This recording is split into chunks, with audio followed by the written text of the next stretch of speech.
نماز کے بھی انکاری ہیں۔ اس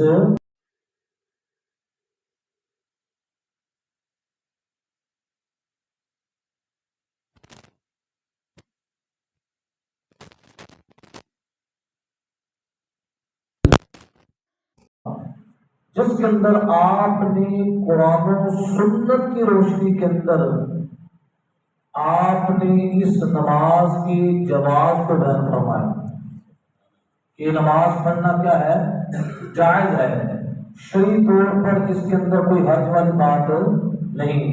لہذا آج کے جمعہ المبارک کے اندر صلاۃ الغوثیہ کے بیان کا پارٹ نمبر 2 وہ بیان کیا جائے گا تاکہ مزید اس کی وضاحت آج کے جمعہ المبارک کے اندر ہمارے سامنے ہو سکے۔ تو صلاۃ الغوثیہ کے اندر سب سے پہلے نماز کی 2 رکعتیں پڑھی جاتی ہیں، اور اس کے حوالے سے میں نے پچھلے جمعے کے اندر بھی گزارش کی کہ نماز قاضی الحاجات کے لیے بہترین عمل ہے کہ اللہ تعالیٰ خود قرآن عظیم فرقان حمید کے ارشاد فرماتا ہے یا ایھا الذین آمنوا استعینوا بالصبر والصلاۃ، اے ایمان والو صبر اور نماز کے ذریعے اللہ سے مدد مانگو۔ اس کے ذریعے صبر اور نماز کے ذریعے مدد مانگو۔ تو لہذا جو 2 رکعت نماز نفل پڑھے جا رہے ہیں، یہ نماز کی صورت کے اندر اللہ تبارک و تعالیٰ کی بارگاہ کے اندر اپنی حاجات کے لیے مدد مانگی جا رہی ہے۔ یہ اللہ زجل حاجتوں کو پورا کرنے والا تو ہے۔ پھر نماز کے بعد جو نبی کریم صلی اللہ علیہ وسلم کی بارگاہ کے اندر درود شریف پڑھا جاتا ہے، تو درود شریف پڑھنا بھی قرآن و سنت سے ثابت ہے۔ اللہ تبارک و تعالیٰ درود شریف کے حوالے سے فرماتا ہے ان اللہ وملائکتہ یصلون علی النبی یا ایھا الذین آمنوا صلوا علیہ وسلموا تسلیما، کہ بے شک اللہ اور اس کے نورانی فرشتے حضور نبی کریم صلی اللہ تعالی علیہ وسلم پر درود بھیجتے ہیں۔ اب فرمایا اے ایمان والو تم بھی اس نبی پر درود و سلام بھیجو۔ اب درود و سلام پڑھنا یہ بھی قرآن سے ثابت ہے، نبی علیہ السلام کی احادیث طیبہ سے بھی ثابت ہے کہ درود شریف پڑھنے کے کتنے فضائل ہیں، کتنے اس کی برکات ہیں۔ باقاعدہ علماء نے درود شریف کے حوالے سے بڑی بڑی مضبوط کتابیں تحریر فرمائی۔ اب نماز بھی اس سے مدد طلب کرنے کا حکم قرآن سے ثابت ہوا۔ پھر نماز پڑھنے کے بعد جو درود شریف پڑھا جاتا ہے اس کا ثبوت بھی قرآن سے ثابت ہے۔ اب تیسرا جو مرحلہ ہے کہ درود شریف پڑھ لیا، اب درود شریف پڑھنے کے بعد قبلہ شریف سے دائیں جانب مڑنا ہے، جس طرح بغداد شریف ہے۔ اب اس پر کچھ لوگ سوال اٹھاتے ہیں، دیکھو جی قبلے سے اپنا منہ پھیرا جا رہا ہے، اپنا سینہ پھیرا جا رہا ہے، قبلے کو چھوڑ کر دوسری سمت کی طرف متوجہ ہوا جا رہا ہے۔ تو اس پر اعلیٰ حضرت امام اہل سنت نے آپ نے بیان فرمایا کہ اس کے اندر بھی کسی قسم کی شرعی قباحت نہیں، بلکہ یہ بھی سنت معلومہ ہے۔ آج بھی دیکھیں امام کے لیے یہ حکم ہے کہ جس وقت وہ نماز کی ادائیگی کرے، سلام پھیر لے، تو اپنا رخ کس طرف کرے؟ یا قبلے سے منہ پھیر کر اپنا رخ اس طرف کر لے، یعنی سیدھی ڈالے، یا اپنا رخ الٹی جانب کر لے، یعنی اس کے لیے کرنا کیا ہے؟ جائز ہے۔ اب جو لوگ کہتے ہیں نماز غوثیہ کے اندر نماز پڑھی، قبلے کی طرف منہ ہوا، درود شریف پڑھا گیا، لیکن اب جو ہے اپنے منہ کو اپنے سینے کو قبلے سے ہٹا کر دائیں طرف کیا جا رہا ہے، یہ کون سا طریقہ ہے؟ تو ہم کہتے ہیں شریعت کے اندر اس کی اثر موجود ہے۔ وہ کیا ہے کہ نماز پنجگانہ کے اندر باقاعدہ امام کیا کرتا ہے، جس وقت سلام پھیرتا ہے، پھیرنے کے بعد اپنا رخ یا تو نمازیوں کی طرف کر لیتا ہے، یا دائیں جانب کر لیتا ہے، یا بائیں جانب کر لیتا ہے۔ تو قبلے سے منہ کا پھیرنا یا سینے کا پھیرنا، اس کے اندر کوئی شرعی طور پر قباحت، شرعی قباحت اس وقت بنتی ہے کہ جس وقت بندہ عین نماز کی حالت میں ہو، کیونکہ نماز کی حالت کے اندر قبلے کی طرف منہ اور سینے کا ہونا ضروری ہے۔ نماز تو بندہ پڑھ چکا ہے، نماز نفل تو پڑھ چکا ہے، لہذا اب قبلے کی جانب رخ کرنا ضروری نہ رہا۔ یہ اس وقت کہا جاتا ہے جس وقت بندہ عین نماز کی حالت میں ہوتا۔ پھر کوئی اعتراض کرنے والا کرتا کہ بندہ نماز پڑھ رہا ہے اور نماز کی حالت کے اندر اپنا رخ قبلے سے ہٹا کر عراق کی طرف کر رہا ہے، جبکہ ایسی بات نہیں، بلکہ نماز پڑھی اس نے قبلے کی طرف منہ تھا، قبلے کی طرف سینہ تھا، نماز پڑھ کے فارغ ہو چکا ہے۔ فارغ ہونے کے بعد اس نے دروشی پڑھا، اب دروشی پڑھنے کے بعد اب کس طرح متوجہ ہو رہا ہے؟ اپنی دائیں جانب جس طرف بغداد شریف ہے اس جانب متوجہ ہو رہا ہے۔ اب جس پر بھی لوگوں کو یہ بات ہضم نہیں ہوتی، وہ کہتے ہیں بغداد شریف کی طرف 11 قدم چلنے کا کیا مطلب ہے، کیا ضرورت ہے کہ بغداد شریف جہت کی طرف توجہ کی جا رہی ہے؟ تو اس پر بھی قرآن و سنت سے دلائل موجود ہیں کہ اللہ تبارک و تعالی جو قادر مطلق ہے، کیا ہے؟ قادر مطلق ہے۔ اللہ تعالیٰ اپنے بندے کی حاجت کو پورا کرنے والا ہے۔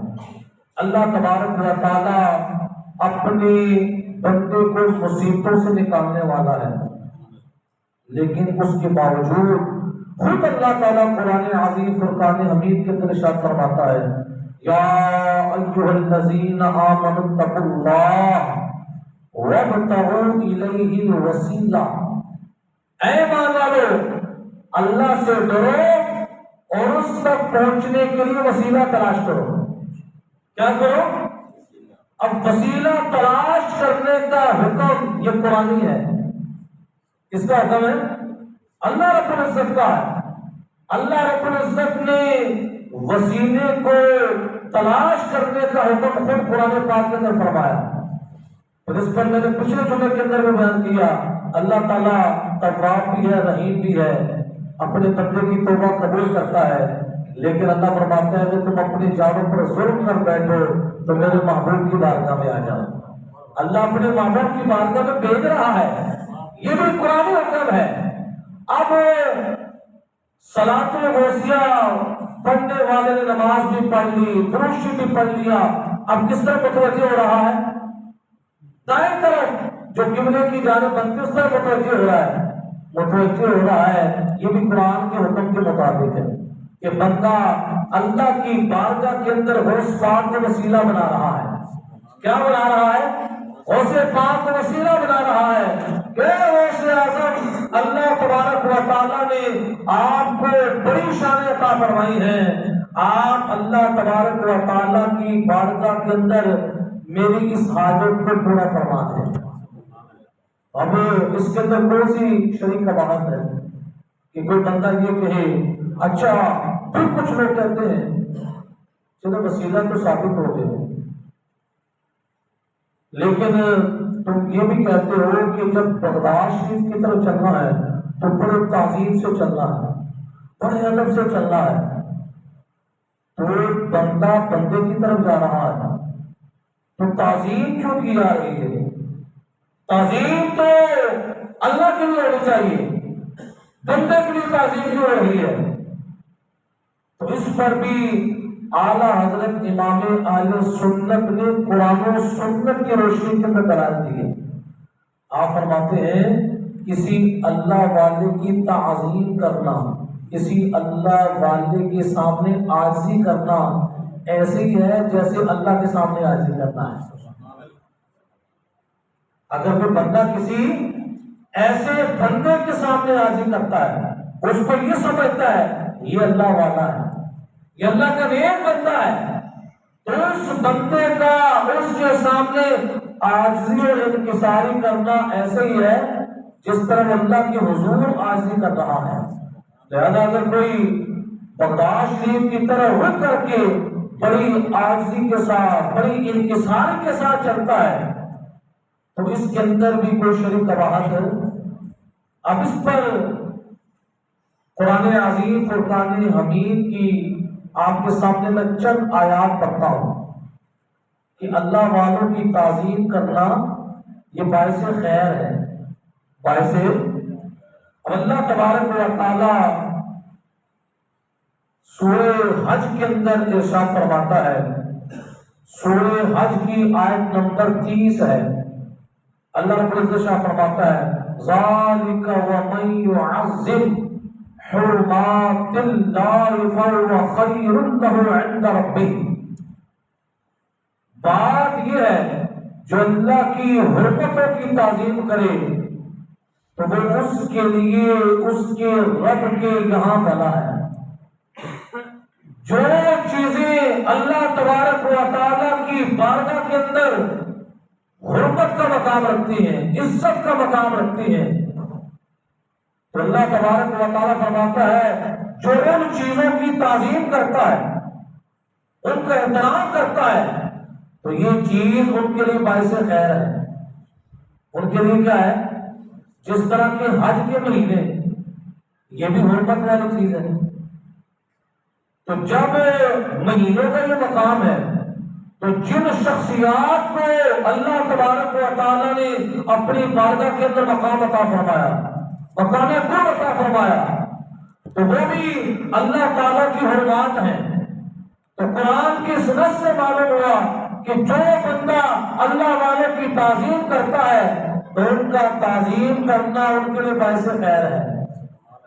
اور دوسرے مقام کے اندر اللہ تبارک و تعالی ارشاد فرماتا ہے وَمَن يُعَظِّمْ شَعَائِرَ اللَّهِ فَإِنَّهَا مِن تَقْوَى الْقُلُوبِ۔ جو اللہ تعالیٰ کے شعائر کی تعظیم کرتا ہے، اس کی تعظیم کرتا ہے اللہ کے شعائر کی، اللہ کی عظیم نشانیوں کی تعظیم کرتا ہے، تو اللہ فرماتا ہے یہ تعظیم کرنے والا دل کا متقی پرہیزگار ہے۔ اس کا پرہیزگار ہے کہ اللہ تعالیٰ نے اس کو دل کا تقویٰ عطا فرمایا ہے۔ اب دل کی پاکیزگی کو، دل کے تقوی کو اللہ بیان کرتا ہے جو اللہ کے شعائر کی تعظیم کرتا ہے۔ اب اللہ کے شعائر کیا ہیں؟ اب شعائر اللہ کے کئی طرح کے ہیں۔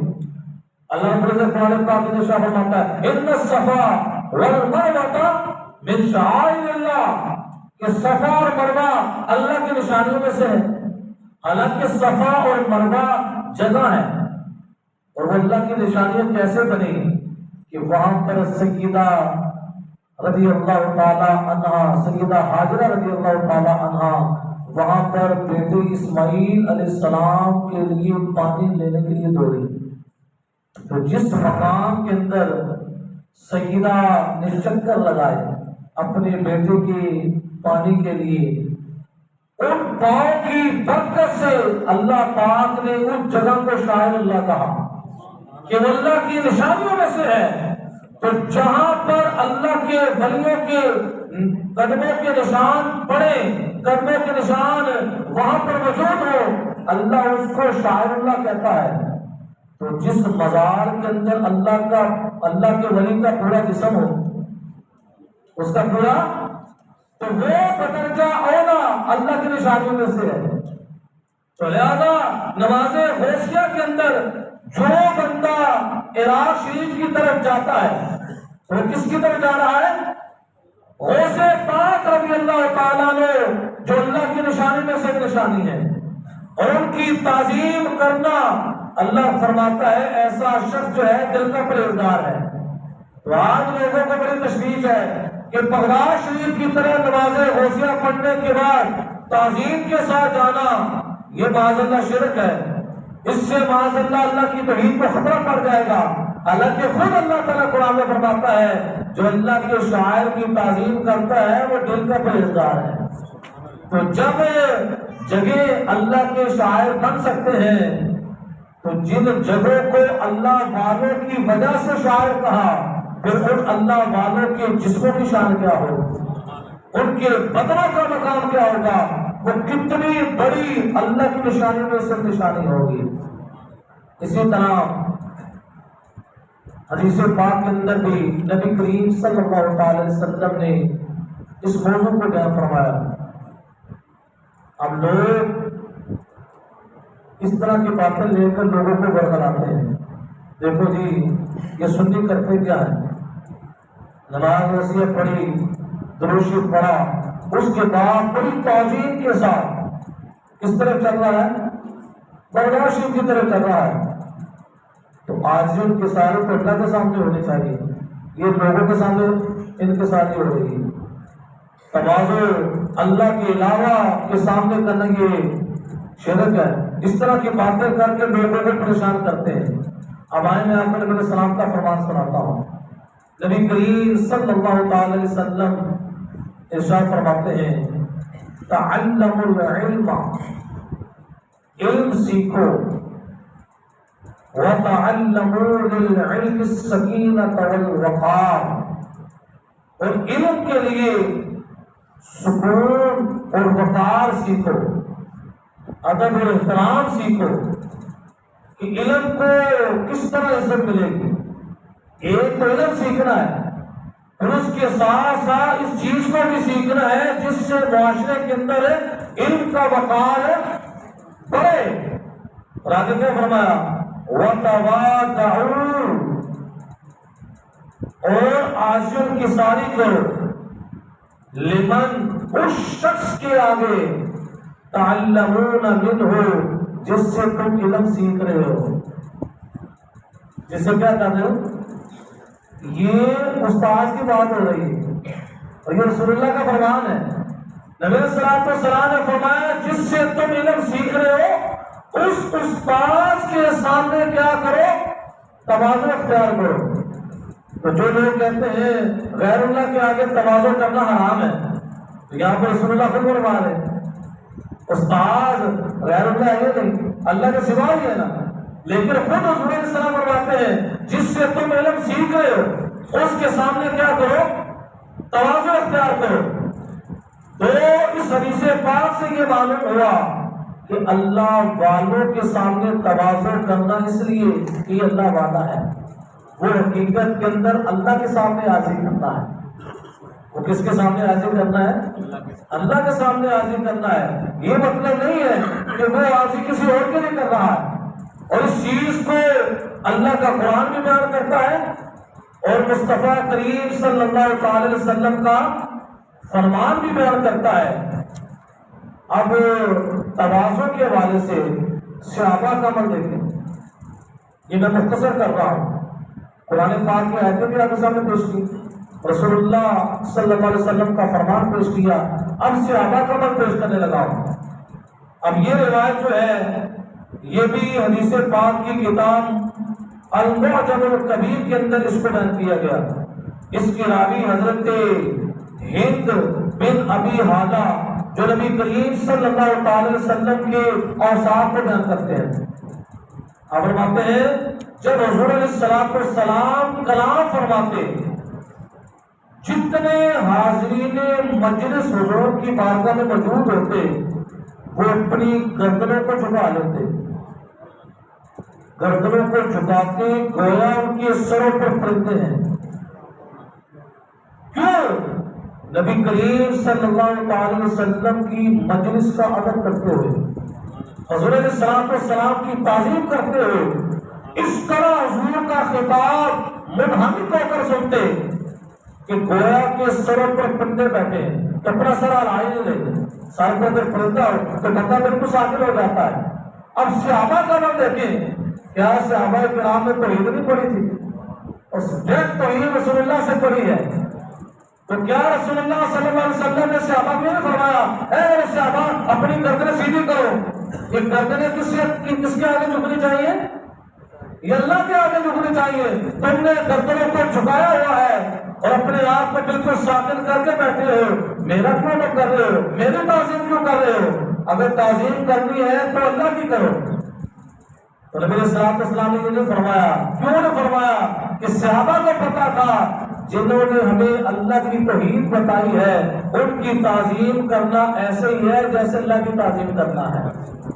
ان کی تعظیم کرنا ایسے ہی ہے جیسے اللہ کی تعظیم کرنا. لہذا اگر صلاۃ الغوثیہ کے اندر عراق کی طرح کوئی عاصم کسانی کے ساتھ چلتا ہے، تواضع کے ساتھ چلتا ہے، تو اس کا یہ عمل قرآن کے بھی موافق ہے، رسول اللہ کے فرمان کے بھی موافق ہے اور صحابہ کرام کے عمل کے بھی موافق ہے. کیوں؟ اس کے اندر کسی قسم کی کوئی شرعی قباحت نہیں ہے. تو آج لوگ علم نہ ہونے کے باوجود اس چیز کا انکار کرتے ہیں کہ عراق شریف کی طرف چلا جا رہا ہے، اپنی حاجت کو پیش کرنا ہے تو ڈائریکٹ اللہ سے مانگے.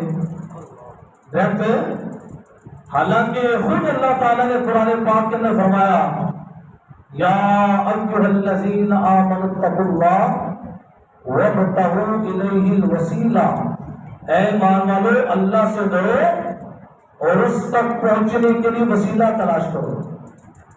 اب اس پر سوال ہوتا ہے اگر وسیلہ اختیار کرنا ہے تو چلنے کی کیا ضرورت ہے؟ ادھر بیٹھے بیٹھے غوث پاک کے وسیلے سے دعا مانگ لو. آپ کو پتہ ہے بات کرنے والے بات سے رہتے، لیکن اللہ تعالیٰ نے علماء اہل سنت کو یہ شان عطا فرمائی ہے ہر بات کا جواب دیا ہے. اب اعتراض کرنے والا یہ اعتراض کرتا ہے اور وسیلہ ہی ڈالنا ہے. صلاۃ الغوثیہ کی نماز پڑھ لی، رسول اللہ پر درود پڑھ لیا، وہاں بیٹھے بیٹھے غوث پاک کے وسیلے سے دعا مانگ لو. بغداد شریف کی طرف 11 قدم چلنے کی کیا ضرورت ہے؟ کہ چلنے والا مسئلہ سمجھ نہیں آ رہا، چلے مان لیتے ہیں وسیلے سے مانگنا ہے، وسیلے سے مانگ لو. لیکن یہ چلنے والا معاملہ سمجھ میں نہیں آتا. تو اس پر بھی سیدی اعلیٰ حضرت امام اہل سنت نے آپ نے دلائل کی روشنی کے اندر اس بات کو بیان فرمایا کہ جو چلنے والا کام ہے یہ بھی رسول اللہ کی احادیثوں سے ثابت ہے. کس طرح ثابت؟ اعلیٰ حضرت کا استدلال دیکھیں کہ آپ نے کس طرح اس چیز کو بیان فرمایا. آپ فرماتے ہیں نبی کریم صلی اللہ تعالی وسلم جو ہمارے آقا ہیں، جن کا ہر عمل ہمارے لیے حجت ہے، ہمارے لیے دلیل ہے، حضور علیہ الصلوۃ والسلام کا نماز استسقاء کے اندر کہ جب بارش نہیں ہو رہی تھی تو نبی علیہ الصلوۃ والسلام نے نماز استسقاء ادا فرمائی. اب نماز استسقاء کے اندر نبی کریم صلی اللہ تعالی علیہ وسلم کے عمل سے یہ بات ثابت ہے کہ نبی علیہ السلام نے اپنی چادر کو الٹ پلٹ کیا. کیا کیا؟ چادر انہوں نے پہنی ہوئی تھی، اس چادر کا ترکیب کا جو سلسلہ اس کو چینج کیا. اب اس پر شارحین نے بڑی گفتگو کی کہ شریعت کے اندر بد فعلی وہ جائز نہیں ہے. اس طرح کا ہوتا ہے کوئی بندہ گھر سے نکلا ہے، کالی بلی اگر آگے سے گزر گئی ہے بندہ پریشان ہو جاتا ہے، واپس گھر چلے جاتا ہے ڈر کے مارے. کالی بلی آگے سے گزر جائے تو سفر ٹھیک نہیں ہوتا. آج لگتا ہے ایکسیڈنٹ ہو گئے، یہ بدفعلی بن جاتے ہیں. تو شریعت کے اندر بدفعلی کی گنجائش، لیکن شریعت کے اندر نیک فعلی کی گنجائش ہے. نیک فعلی کی. اب نبی کریم صلی اللہ تعالی وسلم کی اس حدیث پاک سے کہ نماز استسقاء کے اندر آپ علیہ الصلوۃ والسلام نے کیا کیا؟ اپنی چادر کو الٹ پلٹ کیا. اب اس پر علماء نے گفتگو کی، شارحین نے اس کی وجہ بیان فرمائی آپ نے فرمایا نبی الصلوۃ والسلام نے اس وجہ سے چادر کا رخ چینج کیا کہ نبی الصلوۃ والسلام نے اس سے نیک فالی مراد لی کہ جس طرح چادر کی ترتیب کو بدلا ہے تو یا اللہ عز و جل موسم کو بدل دے. لوگ تنگی کے اندر ہیں, یا اللہ تنگی سے لوگوں کو خوشحالی کی طرف پھیر دے. جس طرح اس چادر کی ترتیب کیا ہوئی ہے اس نے تبدیلی اختیار کی تو یا اللہ لوگ کہسالی کے اندر مبتلا ہے. تو یہ اشارہ ہے اس بات کی طرف کہ اللہ پاک تنگی سے لوگوں کو خوشحالی کی طرف پھیر دے, مصیبت سے لوگوں کو فراخی کی طرف پھیر دے.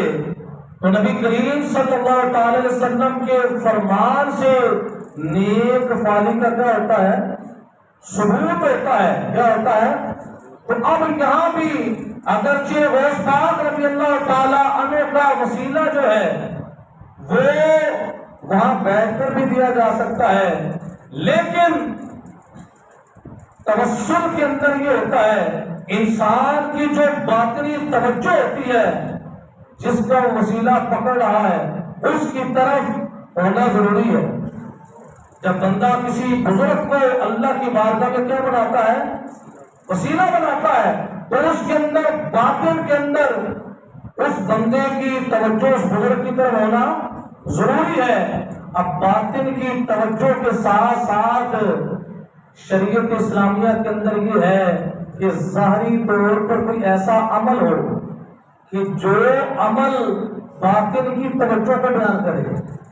جو عمل کس کی توجہ کو بیان کرے, باطن کی توجہ کو بیان کرے, کہ بندہ اس کے عمل کو دیکھ کر پہچان سکے یہ کام کس لیے کر رہا ہے, یہ کام ہے کس لیے کر رہا ہے. جس طرح نبی کریم صلی اللہ تعالی علیہ وسلم کے دل کے اندر یہ بات موجود تھی, یا اللہ عز و جل ان لوگوں کو تنگی سے خوشحالی عطا فرما.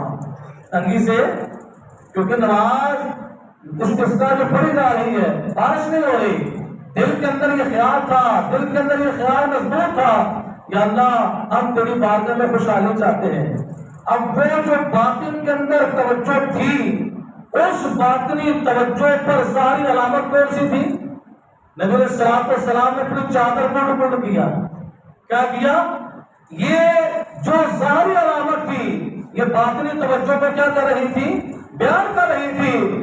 اسی طرح اعلیٰ حضرت امام اہل سنت فرماتے ہیں جب نماز غوثیہ پڑھ کر بندہ عراق شریف کی طرف قدموں کے ساتھ چلتا ہے تو ظاہری قدموں کے ساتھ چلنا یہ علامت بن گیا باطنی توجہ کا, کہ بندہ باطنی طور پر بھی حضور غوث پاک رضی اللہ تعالی عنہ کو اللہ کی بارگاہ میں وسیلہ بنا رہا ہے. اگرچہ وہ وسیلہ بیٹھ کر بھی کر سکتا ہے, لیکن قدموں کے ساتھ چلنے کو ایک ظاہری علامت کے طور پر بنا دیا گیا کہ جو باطنی توجہ کی کیا بن گئی, پہچان اور علامت بن گئی. لہذا رسول اللہ صلی اللہ علیہ وسلم کے اس عمل سے ثابت ہوا کہ اگر کوئی ظاہری علامت وسیلے پر کر دی جائے تو احادیث طیبہ کے اندر اس کی کوئی ممانعت.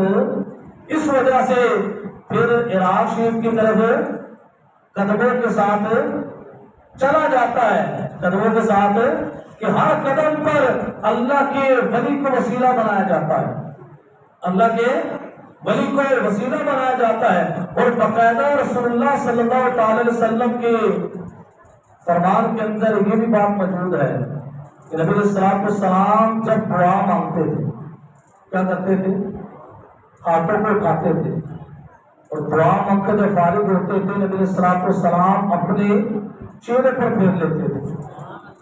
اب اس کی وجہ علماء نے بیان فرمائی. اس کی وجہ کہ جب بندہ اللہ کی بارگاہ میں دعا مانگتا ہے تو دعا کے نتیجے میں اس کی طرف قبولیت آتی ہے, اس کی طرف. اب بندہ باطنی توجہ اللہ کے ساتھ رکھ رہا ہے, اب باطنی توجہ پر ظاہری علامت کیا ہوئی, ہاتھ اٹھانا ہوئی, کہ اللہ کے حضور بندہ ہاتھ اٹھا رہا ہے. اور نبی علیہ السلام کے عمل سے ثابت ہے جب بارش کے لیے دعا مانگتے تو آپ کو کس طرح کر لیتے, تو وہ اس پر بھی شارحین حدیث نے لکھا ہے اس طرح حضور کیوں کرتے تھے؟ اس وجہ سے کرتے تھے یا اللہ ہمارے اوپر پرانے رحمت کو نازل فرما جس سے ہمارے ہاتھ تر ہو، ہمارے ہاتھ ہے۔ اور یہ جو تنگی کا زمانہ چل رہا ہے، یہ تنگی کا زمانہ ہمارے ہاتھوں کے نیچے آ جائے، ہم اپنے ہاتھوں کے نیچے اس کو مغلوب کر دیں اور ہمارے ہاتھوں کے اوپر اپنی طرف سے رحمت نازل فرما۔ اب یہ ظاہری علامت تھی کس کی؟ وہ جو باطنی توجہ تھی۔ علماء فرماتے ہیں کہ شریعت اسلامیہ کے اندر کئی ایسے کام ہیں کہ جو باطنی توجہ کی علامت ہوتے ہیں، جو باطنی، مثلا التحیات کے اندر جب ہم انگلی اٹھاتے ہیں، اس کے تحت بھی علماء نے لکھا ہے اللہ کی توحید کو بیان کرتے ہیں، حالانکہ انسان کے دل و دماغ کے اندر، باطن کے اندر یہ چیز موجود ہے، میں کس رب کی عبادت کر رہا ہوں جو وحدہ لا شریک ہے، جو کیا ہے؟ پھر بندہ احتشام کی حالت کے اندر اشارہ کرتا ہے، یہ اللہ تعالیٰ کی توحید کی طرف اشارہ ہے، یعنی ظاہری اشارہ جو ہے وہ باطنی توجہ کو بیان کر رہا ہے۔ اس طرح تکبیر تحریمہ دیکھ لیں، کئی ایسے مسائل ہیں جس کے اندر ظاہری علامات کو رکھا گیا ہے۔ وہ ظاہری علامات کو کیوں رکھا گیا ہے کہ وہ انسان کی باطنی توجہ کو بیان فرماتی ہے۔ تو یہاں بھی نماز غوثیہ پڑھنے کے بعد